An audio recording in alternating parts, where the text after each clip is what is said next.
Balik na sa naandan nga pisikal ang mga kalihukan sa simbahan atol sa Semana Santa. Ano ang report?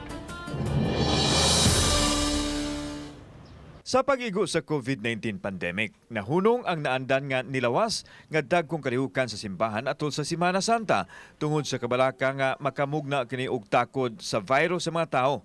Lakip na nini ang pagpahigayon sa Station of the Cross, bindita sa Lukay ug uban nga mga gimbuhaton. Gidili usab ang paghalok og pagpahid og panyo sa mga imahen sulod sa simbahan.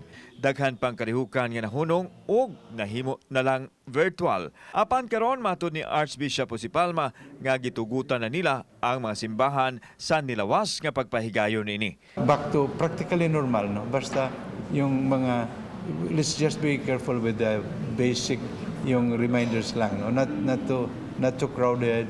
You also use yung mga face mask, no? And cleaning, things like that. Samtang giklaro sa Arsobispo nga kinahanglan gyapon nga mutuman sa health protocol. Let's just respect the reminders of the churches kasi sometimes it's the pastor who know better, who knows best, no?